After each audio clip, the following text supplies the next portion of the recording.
안녕하세요, 예스맨입니다. 항상 구독과 좋아요는 저한테 힘이 많이 되고요. 네, 소중한 시간을 쪼개서 광고로 봐주시면 정말 감사드리겠습니다. 오늘도 코인 시장이 매우 좋지 않습니다. 특별하게 큰 악재가 나오지 않았음에도 불구하고도 최근에 이더리움이 엄청나게 많이 밀려버렸는데요. 그거를 제가 조심스럽게 두 가지 측면으로 좀 좁혀서 생각을 해봤습니다. 그래서 여러분들한테 전달 드리고자 해서 방송 찍게 되었고요.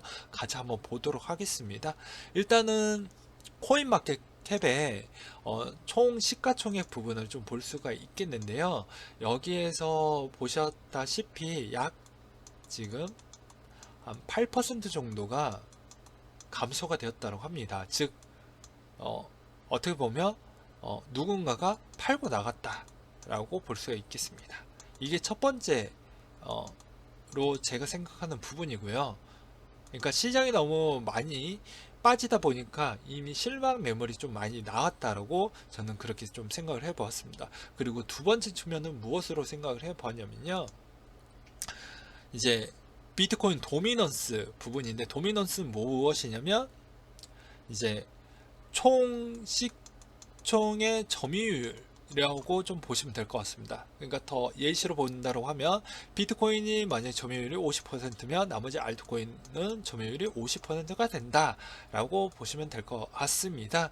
그래서 여기에 비트코인 도미넌스를 보신다고 하면 2013년도 때부터 2018년도 때까지 이 표에서 볼 수가 있는데, 통상적으로 2014년도 때부터 2016년도 때까지는 80에서 90%가 거의 왔다 갔다 많이 놓아졌는데, 2017년도 때부터는 왜 급격하게 하락을 했던 이유 중에 하나는 무엇이냐면요, 급작스럽게 ICO들이 좀 많이 나오기 시작을 했습니다. 상장을 많이 하게 되었어요. 2세대 코인, 3세대 코인 하면서 많이 나오기 하면서 비트코인에 대한 도미넌스가 급격하게 하락을 해 주었습니다. 그러면서 오히려 알트코인에서 가장 이더리움에 대한 점유율이 급격하게 많이 늘어나게 되어져 있습니다. 근데 이거는 어떻게 정리를 해 드릴 수가 있냐면요. 점유율이잖아요. 그러니까 어떻게 보면은 사람의 심리적인 작용도 좀 볼 수가 있다라고도 정리를 해볼 수가 있겠고요. 또 하나의 측면은 일부 차트의 흐름과 비슷하게 가는 부분도 좀 비례하다. 근데 완전히 똑같이 간다라고 볼 수는 없습니다. 그래서 비트코인이 가장 비슷하게 구형되는 측면은 언제냐면, 비트코인이 횡보 또는 소폭 상승을 해 주었을 때 알트코인은 오히려 엄청나게 상승을 좀 많이 보여주었고요. 또는 비트코인이 횡보 또는 소폭 하락했었을 때도 비슷하게 좀 나와주었습니다. 그렇지만 비트코인이 어떻게 보면 급등하거나 또는 급락했었을 때 오히려 알트코인이 엄청나게 급락을 보여주는 측면을 많이 보여주었죠. 그래서 점유율 대비도 그 영향에 어느 정도 영향을 끼쳤다라고 볼 수가 있습니다. 그래서 제가 차트의 영향과 이 점유율의 영향을 일부적으로 간단하게 설명을 드렸고요. 여기다 보시다시피 현 시점 대비해서 가장 보시면 이거를 연도로 좀 끊어서 보도록 하겠습니다. 이렇게 연도로 끊어서 보시면 실질적으로 가장 재밌는 측면은 계속 BTC에 대한 도미넌스 계속 올라가고 있는 부분이고, 또 재미난 측면은 실버 부분이 이제 시총의 알트코인, 그리고 요 부분이 이제 이더리움이 되겠습니다. 그러면 그 외 알트코인들은 상당히 많이 높아졌는데 좀 많이 하락을 해주고 있고, 이더리움도 같이 하락을 해주고 있습니다. 왜 이더리움이 같이 하락을 해주는 이유는 무엇일까요? ICO 공모를 받았을 때 이더리움으로 받았죠? 그러다 보니까 이더리움에 대해서 가장 큰 하락을 많이 보여주는 이유는 그거다, 이거다 라고 좀 볼 수가 있습니다. 그래서 전체 시장의 흐름을 다시 한번 보신다고 하면 어떻게 확인을 볼 수가 있는 측면이 무엇이냐면요, 보시다시피 실버가 아까 뭐라고 했죠? 시총 외 거라고 이야기를 했죠. 그리고 알트코인 중에 가장 대표 이더리움을 좀 볼 수가 있습니다. 근데 가장 많이 성장을 했던 게 알트코인 되겠습니다. 시총이 가장 낮은 알트코인들이 엄청나게 상승을 많이 해줬죠. 그 다음으로 이더리움에 대한 부분도 뭐 그렇긴 하지만 지금 많이 조정을 주는 이유 중에 하나가 이런 ICO에 대한 알트코인, 그 외의 알트코인, 그러니까 시총이 낮은 알트코인들, 나머지 부분은 뭐 비트코인 캐시나 리플이나 이런 거는 거의 고만고만했다 라고 볼 수가 있겠습니다. 보시다시피 그 외에 있는 알트코인이 제일 점유율이 무려 정성기 때 27%대까지 올라가게 되는 부분을 좀 볼 수가 있습니다. 그러다 보니까 지금 이제 18% 정도에 지금 가깝게 되어져 있는데요. 이게 어느 정도 어떻게 보면은 나머지 이더리움에 대한 큰 폭에 대한 하락을 좀 보여주는 어느 정도 신호라고 좀 볼 수가 있겠고요.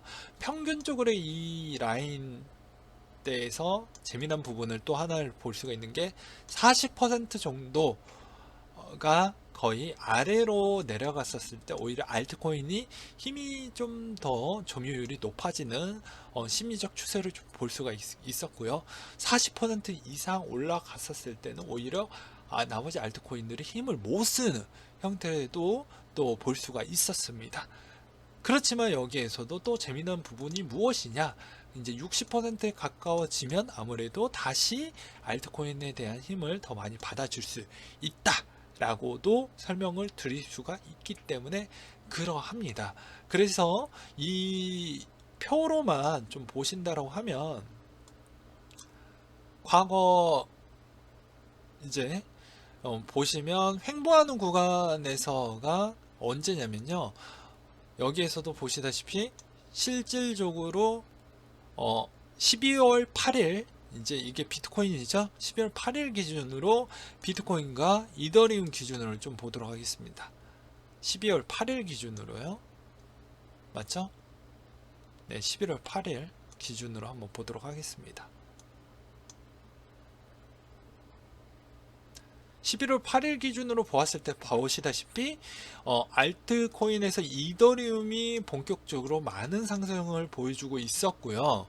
그리고 실질적으로 11월 8일부터는 어떻게 보면 횡보하는 구간이 더 많이 길어졌다는 측면을 볼 수가 있습니다. 그럼 똑같이 여기에 도미넌스에서 어떻게 보여줬는지 보도록 하겠습니다. 12월 8일 부분에서 정확하게 좀 보도록 하겠습니다. 이때이죠. 이때 이후부터는 본격적으로 계속 하락을 해주고 있습니다. 그러면 언제까지 되었냐? 1월 2일 때까지 해가지고 한번 보도록 할게요. 12월 8일부터 이때가 정점이었죠. 그럼 1월 2일 때까지 내려가도록 하겠습니다. 네, 쫙쫙쭉 내려가 보면 1월 2일 때까지 내려가니까 어떻게 되어져 있습니까?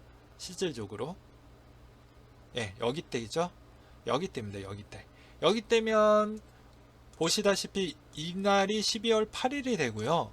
이날이 1월 2일자가 되는 겁니다. 근데 점유율 자체로는 많이 떨어지게 되고 그만큼 비싸다라는 생각이 들어서 오히려 알트 부분으로 좀 많이 들어갔고, 이때 기반으로 이더리움도 많이 올라가게 되고, 그 다음에 또한 나머지 알트코인들이 많이 올라갔다. 시총의 낮은 알트코인들이 훨씬 더 많이 올라갔다 라는 측면을 좀 볼 수가 있습니다. 이때 실제 차트로는 횡보를 많이 보여줬죠.